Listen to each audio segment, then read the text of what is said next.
Hi, folks. Sarah Bingham here, and I've got a wonderful guest today. Here we are with our podcast. It's a beautiful day in Tampa, and I have got Jessica Tucker with me. Jessica Tucker is about to graduate with a degree in nutrition and dietetics and become a licensed dietitian in the state of Florida. However, the main reason I have her here is that she has lived with diabetes type 1 for many, many years, and she has gone through quite a process. And the reason she's here is she really wants to save you a whole lot of grief and agony around diabetes in general. For sure, diabetes type 1, and we'll talk about the differences. But first, I want to say welcome, Jessica. Hi, Sarah. Thank you so much for inviting me to be on here today. Yeah, I'm really glad to have you. So, you know what? Give people your history of, All right. of what have you been through? Well, I was diagnosed with type 1 diabetes in November of 1988. I was 8 years old. I had been very, very sick for over a year, basically following a really nasty case of chicken pox. I never quite recovered from the chicken pox. It just dragged me down, and they suspect that that's what triggered the autoimmune cascade, which causes type 1 diabetes. I lived for the next however many years, 25, 26 years, with a very traditional take on how to treat type 1 diabetes, meaning I ate a traditional high carb, low fat diet and used the fast-acting insulins that are on the market to attempt to bring me back to normal blood sugars. It failed miserably. I ran very high blood sugars for almost that entire 26 years. I had all kinds of complications. Even when my blood sugars were considered well controlled by the traditional medical community, I was still having horrific complications. My eyesight was almost gone. I had to have upwards of 50,000 laser blasts in my eyes at various times. And that's 50,000 laser blasts each time, not just one, like a cumulative amount of laser blasts. It was each time it was anywhere from 20 to 50 laser blasts. Plus I had to have a full-on surgery to basically clean the goo out of my eye and let it repopulate, just so that I could still see. And then a few years. You were young. You were like in your 20s when I was in my early 20s at that time. I did have an unrelated health scare where my doctors said, get your diabetes under control or it's going to kill you. So I was still following the traditional medicine way of doing things. And my A1Cs came down to about 7, which is an average blood sugar of 172. And I was still having all these complications. So blood sugar 172, right? What's the goal with blood sugar? Well, by the traditional standards, they want diabetics to be around 7. That's A1C. I mean, sorry. Glucose levels. Oh, blood sugar levels. Yeah. A normal blood sugar level is between 70 and 95. An average of 83 is what most non-diabetics run. Right. And so what you were just saying is you were dealing with 170 as an average. And this is following standard clinical procedure.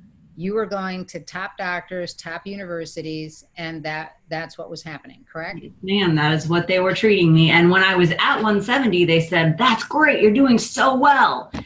And I knew that I wasn't doing great because I could still feel the issues. My eyesight was still not good. I still felt horrible if my blood sugar came down to 150 or less. I mean, I was not living a healthy life, even though I was very active and trying to maintain normalcy. Obviously, I wasn't doing a good job with that. Exactly. And yet, this was all the guidance that you had. And this is the part that I just find incredibly distressing about our medical society. I have personally coached not type 1 diabetics, but type 2 diabetics and reverse their diabetes And we know that's possible. And however, the languaging with our basic medical system is, we're going to help you cope. And, oh, you're a kid. Now, there's the biggest one with diabetes type 1. And if you read the literature, they say, you want your child to return to to be as normal as possible, eat the pizzas and the birthday cakes, and just deal with it with the glucose, with the insulin injections, right?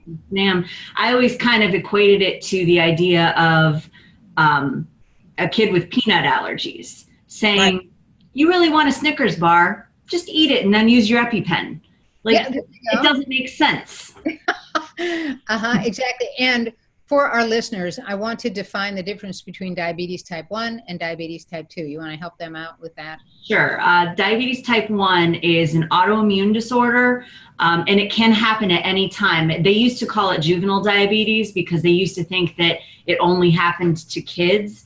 But in recent years, they've realized that you can be diagnosed with type 1 diabetes at any point in your life.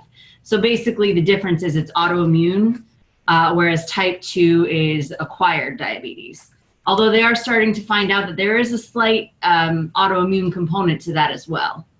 Yeah, interesting. And autoimmune simply means that the body, for whatever reason, has attacked itself. And in diabetes type 1, there is the pancreas is the organ that creates insulin. And in diabetes type 1, basically, there is no activity of insulin production out of the pancreas. Therefore, there's no way around having to use insulin. Whereas type 2 diabetes, very often and most often, a dietary change will bring you back around. Your pancreas is not shut down. It's just been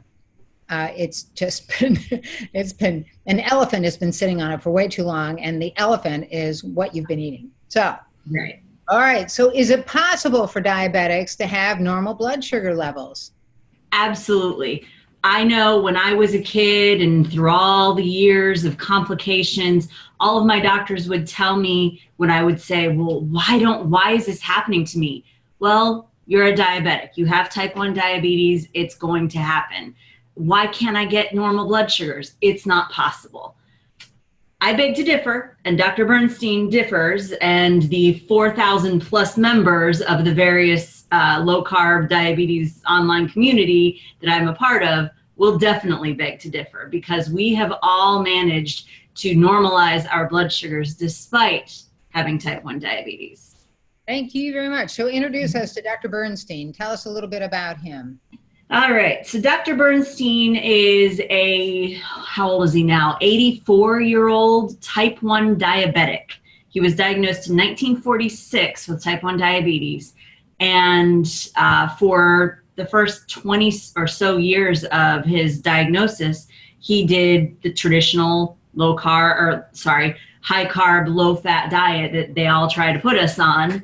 And he developed even more complications than I had. He not only had the retinopathy and the neuropathy, he came down with end-stage renal disease.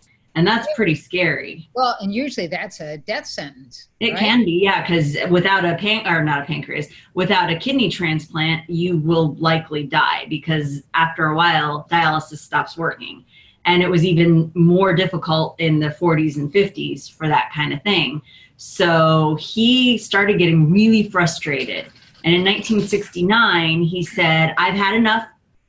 What they're telling me to do isn't working, and I'm tired of being sick all the time. So I'm going to figure it out. And he basically took control back from his doctors, and he started checking his blood sugar all the time and making adjustments to his diet and his insulin regimens.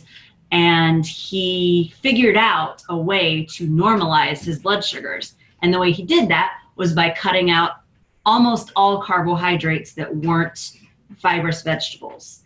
And he developed this protocol that is the basis of which is what we call the law of small numbers. If you eat small amounts of carbohydrates, you only have to take small amounts of insulin, and that causes small changes, which if there's a mistake, it's a lot easier to fix a mistake if your blood sugar is 50 instead of 25 or 30, or if your blood sugar is 110 instead of 83 or 84. It's a lot easier to fix with small amounts of insulin. Because the really funny thing that most people don't realize about insulin, and you and I haven't talked about this too much, is the fact that the more you take, the faster it works and the harder it crashes you. So, and also the higher your blood sugar gets, the more insulin it requires to bring your blood sugar down, because it causes pretty severe insulin resistance.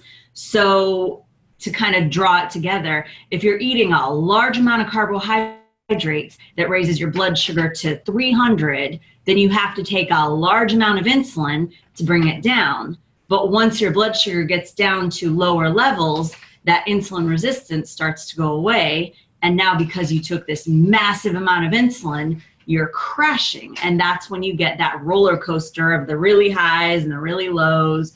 And that's how you end up with being hospitalized. And before I found Bernstein, I passed out in Publix more times than I care to remember. And I had the paramedics kept having to come basically pull me up off the floor and jack me up with sugar to get my blood sugar up.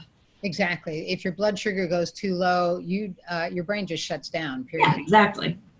So, and many diabetics die from that. Yeah, absolutely. It can be fatal. Yeah, exactly. So, but most doctors will tell you, well, 45 grams of carbohydrate at every meal is really fine. Whereas Bernstein is saying 30 grams of carbohydrate throughout the day, like the entirety. Yep. He's saying Absolutely. 6 grams of carbohydrates in the morning, 12 at lunch, and 12 at dinner. And that translates to, well, now let's go into this. Is this a high protein, high fat, low carb? What kind of diet is it? It's very different than because a lot of people mistake Dr. Bernstein's protocol for keto, because keto is kind of the popular thing right now. It is different than keto because the focus of Dr. Bernstein's protocol is on protein, and which it's not ketogenic. Is not ketogenic, because here's the thing about protein and why it's different. Protein actually breaks down into glucose in your system. So if you're eating large amounts of protein, your body is still getting glucose. So you're not going to be starving. Your brain's not starving for glucose like they try to say it is, because when you're eating the large amounts of protein, and Dr. Bernstein recommends 1.0 to 1.2 grams per kilogram of ideal body weight of protein, which works out to a pretty significant amount of protein. I personally eat close to half of my calories every day from protein. And whereas the normal, what I would typically recommend is closer to half of that amount. Yeah, exactly. I think the standard recommendations by the government are 10 to 35%. I'm eating 40 to 45% protein. And on days when I do heavy workouts, I do closer to 50 or 55 even. So you're not starving for glucose. Your brain is going to keep running on glucose. Whereas with keto, I'm sorry, go ahead.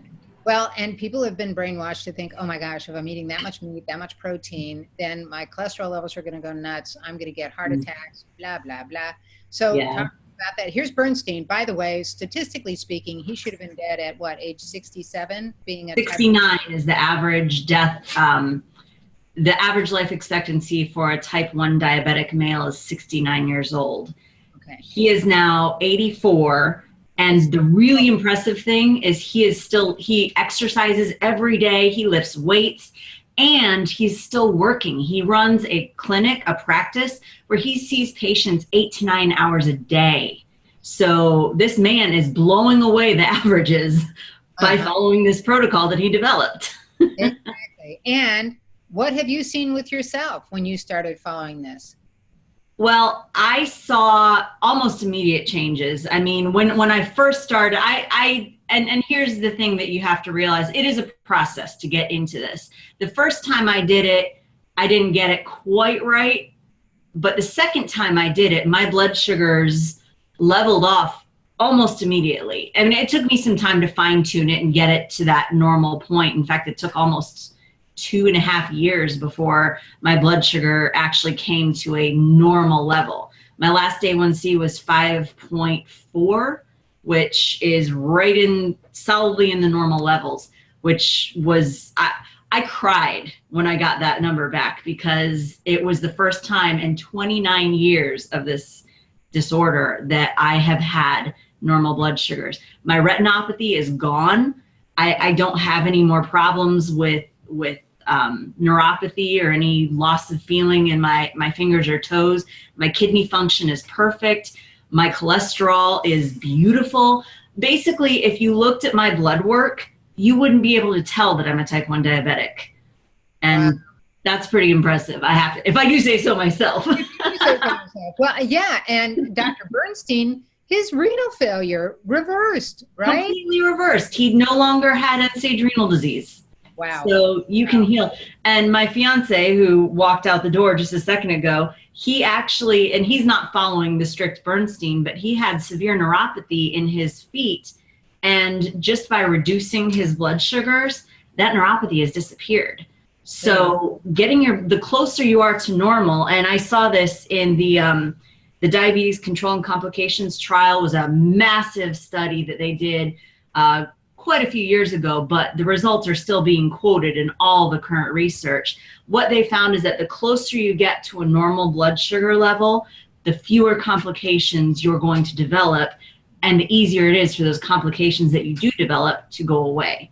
So it's an important thing to get the blood sugars down. Absolutely. And the benefit of Dr. Bernstein's protocol is that, and this was seen in the study that they did last year. Dr. Bernstein led a study that was published in Pediatrics, the journal Pediatrics, that showed that diabetics that follow his protocol have a much lower rate of hypoglycemia and hospitalization for diabetes-related issues. Okay, hypoglycemia means low blood sugar. Yeah, it means your blood sugar has gone way too low, which is a very chronic issue with many, certainly anyone dealing with insulin. Yes. Right, who's not being coached by Dr. Bernstein. Exactly. And a very life-threatening issue. Mm-hmm. Well, okay, so people hear this and they go, oh my word, I'm not going to be able to, how am I going to live my life? Oh, my kid's not going to be able to have birthday cake. My kid's not going to be able to have cookies and spaghetti and pizza. Oh my God, my poor kid is going to have an abnormal life. So speak to that, because you were a kid. I was a kid, and even with eating the pizza and all the other stuff, I still had an abnormal life because I felt so horrible all the time. And it got even worse because for me, and when I was first diagnosed in 1988, they told my parents, don't let her have any processed sugar, no cake, no ice cream, none of that stuff. So in 1996, when they first introduced Humalog insulin, it was the very first fast-acting insulin to come on to the market. All of a sudden they're like, eat whatever you want and take your insulin. And I did that. And I had so many catastrophic lows and crazy highs. So living with the carbohydrates does not give your kid a normal life. What gives your kid a normal life is being healthy and being able to be active without being afraid of crashing blood sugars or blood sugars that are too high and then getting sick from the highs. Because what people don't realize is the high blood sugars make it hard to function almost as much as the low blood sugars. When my blood sugar gets over 120 now, I get a headache and I just get tired and I just feel awful. And everybody has different symptoms of the highs. So I guess my thinking is, if you want to give your kid a normal life, help your kid have normal blood sugars, because then they can do the things that normal kids do, like play baseball for 6 hours without having to stop to eat a snack every 5 or 10 minutes. Which you had to do when your blood sugar wasn't well controlled. Exactly. When I was roller coastering, if I started exercising, because I played basketball all through junior high and high school, and I would have to stop very frequently in the middle of a game sometimes to treat a low blood sugar. And with this protocol, that just doesn't happen as much. I mean, you can't say it never happens, but it happens a lot less. So it makes life much easier. So I think what you're saying is, hello, if you have diabetes type 1, normal life is, quote, normal life, whatever the heck that is, because I'm not sure what normal is, but Right. your concept of what a quote normal child should be doing, basically give it up, because this child does have a lifelong challenge. And now the question is, how do we help that child deal with that lifelong challenge in the best way possible to give them the best health, to give them the best shot at a really healthy life? And Absolutely. that's what you're saying, rather than watch your child slowly get into lose their eyesight, lose their feeling in there. And you were doing this at the age of 20, by the time you were 20. So, Yes. and earlier. So I think we just, to me, that just makes so much sense as far as thinking. It's like, yeah, well, exactly. No, you're not normal. Now let's cope the best we can. There's plenty of exactly. not normal. And then you learn to cope. And the thing is, too, there's so many foods that you can still eat. And like, what makes food something that, and I think this is a more recent problem in this country, is that we equate food with happiness. Now, instead of I still eat pasta dishes, but I make my pasta dishes with zucchini noodles or spaghetti squash. Or there's these wonderful things called shirataki noodles that taste very similar to pasta and don't have the carbohydrate load. And it's a vegetable. So you're making them healthier by eating vegetables and things like this instead of all the pasta and all the processed carbohydrates. And the obesity rates among children, among all Americans, but especially among children, are going through the roof. 18.5% of all kids between the ages of 2 and 19 in the last NHANES survey were obese. And 1 in 5. Yeah, exactly. And that's a direct result of this amount of sugar and carbohydrates and the processing that we feed them. So almost, if you want to look at it this way, and this is what when I talk to teenagers, because teenagers, they want to be normal and they want to fit in and all that. So what I tell them is, tell your friends, if they ask you why you aren't eating the pizza and why you aren't eating the ice cream, say, I just want to live a long and healthy life. And you don't even have to tell them about your diabetes if you don't want to. You don't have to mention it at that point. You're just being healthy. And that's pretty cool, I think. Well, it's beginning to happen more and more. So, all right. So, some people read the Bernstein diet and they go, well, will I ever be able to eat desserts again? Oh my goodness. There are so many desserts and amazing recipes. If you go on Pinterest and type in low carb desserts, the first person that's going to come up is my friend Carolyn Ketchum from All Day I Dream About Food. What she does basically for a living is create recipes for low carb desserts. And she has low carb meals and stuff too. But last night I made some low carb cheesecake bombs. I call them fat bombs. But they're basically little cheesecake bites that taste amazing. And it is possible. So now we get into, in diabetes, people say, yeah, just have artificial sweeteners. No problem. Yeah, I'm not a big fan of those artificial sweeteners either. What I've found that works best, and they're plant-based, so that's positive, is I buy organic monk fruit, or I do use Swerve sometimes when I'm baking. Swerve is like a baking mix that has erythritol and stevia, which stevia is plant-based as well. So, but yeah, I mean, there are those, and they're alternative sweeteners, because erythritol is sugar alcohol, which doesn't affect your blood sugar very much. So right. And what we have to get in this country, which is very hard for most people to get, is keep those things to like once a week. They're a special treat. Yes. They're not every day. And and by the way, for normal children, any child, my suggestion is it's weekend. It's a treat. It's not every day. Your everyday sweets for kids that are not dealing with diabetes, et cetera, a good piece of fruit, that sort of thing. So give me an idea of breakfast, lunch, and dinner. Oh, well, breakfast, lunch, and dinner.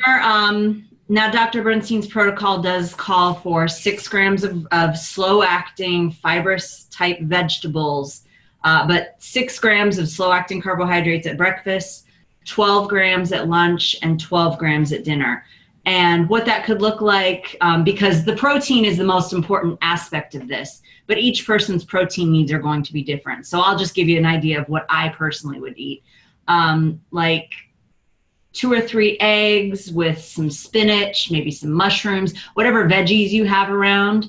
Saute them in there with the scrambled eggs, maybe throw a little cheese on it. If you do dairy, not everybody does, I know.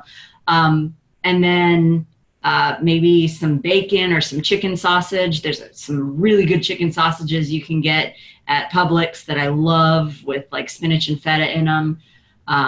But that's a really good breakfast for me personally. For lunch, usually I'll do some like a tuna or like a tuna wrap with a piece of lettuce or whatever. And well, let me caution folks about tuna. You don't want to get into a rut with tuna. It's cheap yes. fish. If you want cheap fish that's kind of like tuna, get kippers. Kippers, yeah. Kippers are very and it doesn't have to be tuna. I do chicken. No, sometimes I have ground beef. But many of us get into ruts like that, and tuna is a cheap, quick meal. And I just want to turn that ship a little bit towards kippers. There's smoked mackerel, and there's no bones in them. They're just a fillet. They mash up. They're very similar to tuna. Well, I've got that on my grocery list actually to get kippers and try them for the first time. onto kippers. But anyway, it could be a tuna or a kipper salad. And yeah, often you have, what I see you doing a lot is, a piece of meat and a big, huge salad. Yes. I eat salads almost every day. Yep. That's the best thing, because you're getting all those wonderful, slow digesting carbohydrates and all the micronutrients and the vitamins and minerals that your body needs to function at its best. You get those in vegetables. So that's why we don't cut out carbohydrates entirely, because you do need those micronutrients, and that's what you get from the veggies. Absolutely. So, and then dinner is what? Meat and a couple of vegetables? Meat and a couple of vegetables. Yeah. I mean, really, that's all you need. And the nice thing is, my fat intake is still higher than your normal fat intake, but that comes with the protein, because I eat a lot of animal proteins. They have the fats in them, and the source of the protein that I try to get, they're not as damaging as the commercial meats. If you get the grass-fed, free-range, pastured meats, you're not getting the fats that are more hard on your heart and that kind of thing. And the same goes with raw organic cheeses and milk products. Absolutely. It's a healthier cow. So you always want to move in that direction. Absolutely. Wow. All right. And I remember, we had a group, and a mom came who's been working the Bernstein method with her young son, who's an athlete. And her comment was, life is so much easier now that I've got the Bernstein method, because I don't really have to worry and sweat, about his blood sugar, because it's very stable. And 83 is the 83 is sort of the magic number. The magic number for Bernstein, to get your blood sugar at 83. And indeed, it does go there, and it does stay there very nicely. So her comment was, this is so much easier and so much less psychically damaging than wondering if your kid's about to collapse, if the nurse at the school is about to call, all that stuff. Absolutely. So I keep telling my clients, I'm about happy, and I'm about, easy, low maintenance living. And I just really appreciate Dr. Bernstein and you for enlightening us on a way that it's really your low maintenance fix for diabetes, and it works just fine for diabetes type 2. Do you have to go to this extreme with diabetes type 2? It depends. Yes. So when I'm seeing clients, I've seen diabetes reverse when people were eating brown rice and beans, but it's one man's meat is another man's poison, literally. So it is an individual case, and you have to listen to your body, but your body will tell you. Yes, very quickly. Yes, it does. And your blood sugar levels will indeed tell you if this is a good idea or not. Yep, so diabetes, unfortunately, is a raging disease that is doing nothing but increasing every day in this country. And 90% of it has to do with what we're doing with our diet and the fact that we are constantly weakening our immune system so that it makes it easier for viruses and whatnot. Often, one theory with diabetes type 1 is that viruses will get in there and then destroy the beta cells in the pancreas that produce insulin. And you of course came down with it after a horrific case of chickenpox. However, we know your history, and that is that your diet probably was not optimum. It was a pretty typical American diet before that, correct? Yes. The only thing is it was, yes, I definitely agree. I mean, we weren't eating the crazy amounts of sugar or anything like that. So that wasn't a big thing for me to get rid of those. Those were, and this was in the early mid 80s, that those things were still kind of treats. My parents didn't use, Coke to shut us up or whatever. They didn't stick us in front of the TV with, a box of candy. Right. Basically, we lived a moderate and very active life.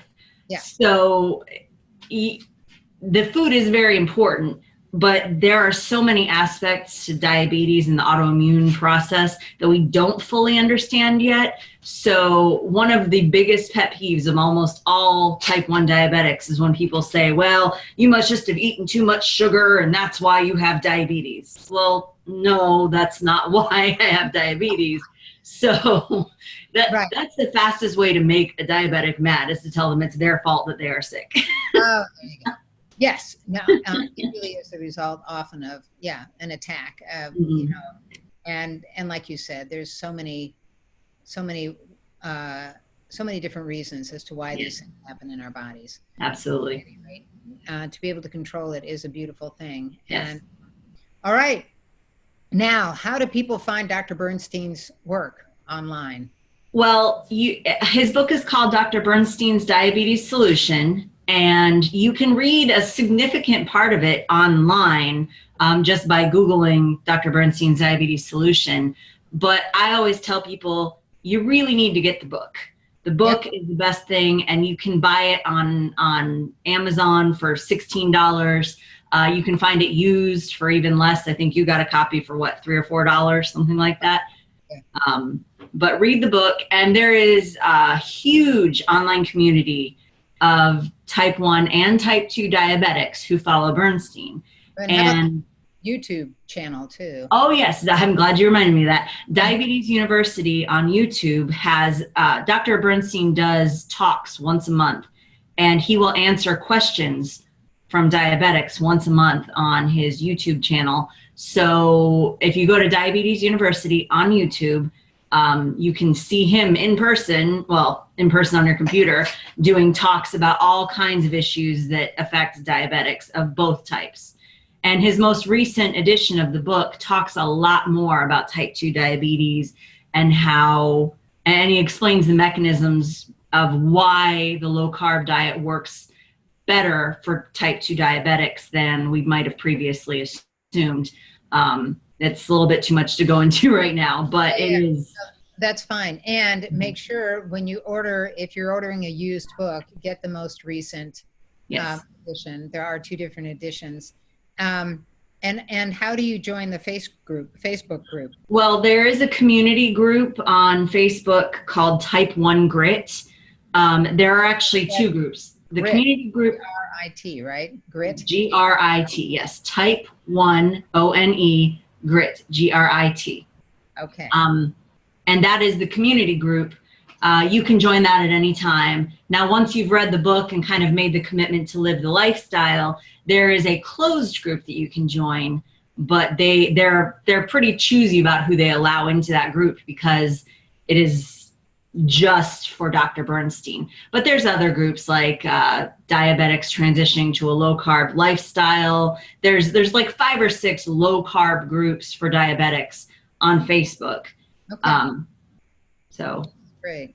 All right. Well, Jessica Tucker, thank you so much. And thank you for helping all the people out there that will hear this and learn. You have a wonderful day. Thank you, Sarah. You too. All right. You take care. You too. Goodbye. Bye-bye.